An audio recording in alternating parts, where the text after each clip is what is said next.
Karibu miezi miwili baada ya Israel kufunga njia zote za kuingia katika ukanda wa Gaza, kuna onyo kwa huenda wakazi huko wakakabiliwa na baa la njaa. Shirika la chakula la Umoja wa Mataifa WFP pamoja na shirika la UNRWA linaloshughulikia wakimbizi wa Kipalestina majiko machache yaliyosalia ambapo chakula kinapatikana kwa maelfu ya watu kila siku.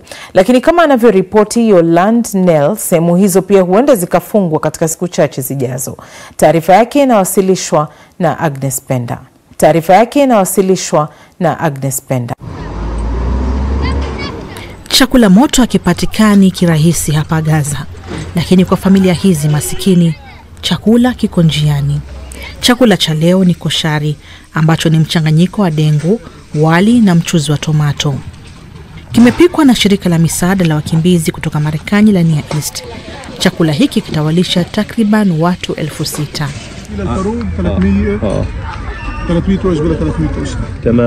Sami Matara anasema wanafanya kila wawezalo katika hali hii ya kukata tamaa. Kitambo tulikuwa tukipika wali na nyama. Kwa sasa hakuna aina yoyote ya nyama au mboga inayoingizwa Gaza. Watu wanategemea nyama kutoka kwetu. Israel ilizuia mizigo yote kutoka Gaza miezi miwili iliyopita na kurudia kuendeleza mashambulizi yake.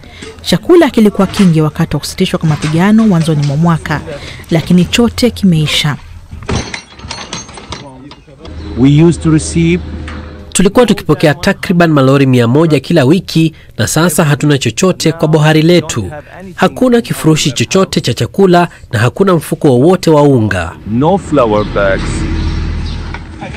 Katika muda wa wiki mbili, jiko la jamii la Gaza linalotegemewa na wengi litafungwa. Kama hali itaendelea kuwa kama hivi na uamuzi huo wa kufunga mipaka, Gaza itakumbwa na baa la njaa tena. Al-Mawasi ni moja ya kambi za wakimbizi wa ndani. Hali hapa ni ngumu na zinazidi kuwa ngumu zaidi. Mwanamume huyu amekuwa akitafuta mkate bila mafanikio. Sasa anaweza kuilisha familia yake ya watu 7. Wengine pia wameshukuru kwa kupata msaada huo. Wakati huu hali si nzuri, kwani hakuna gesi ya kupikia wala chakula. Na kusanya majani ili kuwasha moto ili tunywe chai. Israel imeshtumu Hamas kwa kuiba misaada, lakini wafanyikazi wa mashirika ya misaada wanasema wanailinda misaada yao.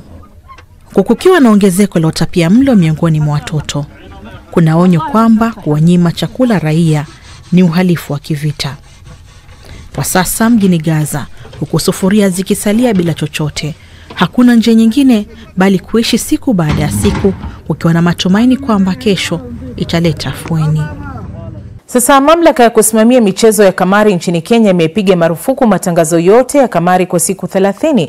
Hatua hiyo imechukuliwa baada ya kukithiri kwa matangazo hayo ambayo yanalaumiwa kudanganya umma kuwa wanaweza kupata utajiri wa haraka kupitia njia hiyo. Leila Mohamed anatathmini ya kina. Mwenyekiti wa bodi hiyo Jane Mwikali amesema matangazo ya kamari yameongezeka kwa kiasi kikubwa na kuchangia vijana wengi kuzama kwenye swala hilo kwa imani kwamba watapata mafanikio kwa njia ya mkato. Bodi hiyo pia imepiga marufuku matumizi ya watu mashuhuri nchini wanaohudumu kama mabalozi wa matangazo ya kamari. Mwaka 2024 wa Kenya walitumia dola bilioni 6 katika kamari, sawa na dola milioni 16 kila siku. Sasa wanasema ni vigumu sana kumtambua mtu mwenye uraibu wa kamari, maana ni maradhi ya siri. Wao ni tofauti na wale waraibu wa mihadarati na pombe, kwani kuna dalili zisizofichika. Ushahidi unaonyesha kuwa kuna idadi kubwa ya vijana wenye umri ulio chini ya miaka 18 ambao wanashiriki kwenye kamari. Hii imesababisha vijana kupata msongo wa mawazo, huku baadhi ikiwafikia hatua ya kujitoa uhai.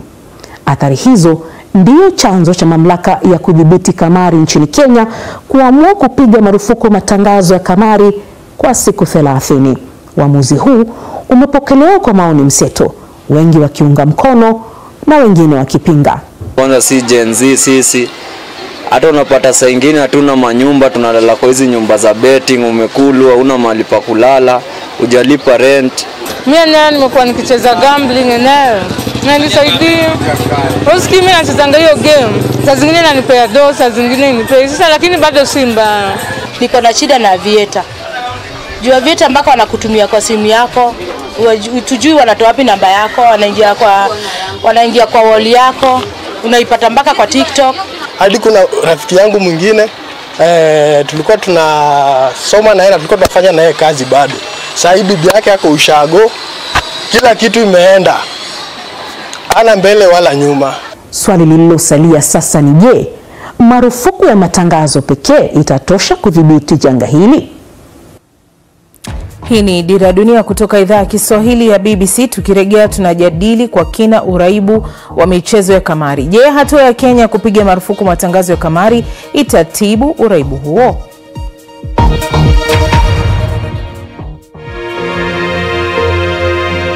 Swahili ya BBC, jina langu ni Hamida Abubakar.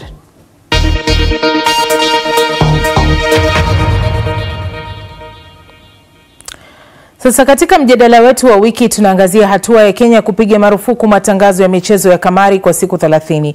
Je, hii itatosha kutatua tatizo la uraibu wa michezo hiyo? Ahmed Bahaja amezungumza na Bupe Mobenga, mwanasaikolojia kutoka Dar es Salaam, Tanzania, Rogers Eshitemi, mwanahabari wa michezo nchini Kenya, pamoja na George Mbare ambaye alikuwa mraibu wa kamari kutoka Nairobi, Kenya. Walianza kwa kutoa mtazamo wao tu kuhusu marufuku hiyo ya Kenya. Si jambo la kwanza kufanyika, vile limefanyika hapo awali, lakini unajua ni mambo ya reaction. Wamejaribu kureact baada ya pressure wa Kenya, na unajua sasa baada ya pressure tunatazamia sasa tuone kuna kampuni karibu 50 ambazo zimenyang'anywa lisensi. Kwa hivyo sasa tunataka kuona serikali itafanya nini baada ya hapo. George, na wewe tupatie mtazamo wako. Kutazama kwangu naona ni kama serikali imechukua hatua kuchelewa kidogo, kwa sababu jambo hili limekuwa likiendelea kwa muda wa miaka kama 10, lakini hivi karibuni ndio visa vya kujitia kitanzi, watu kuingia katika madeni na mambo mengi kufanyika, na pressure imetoka kwa wananchi.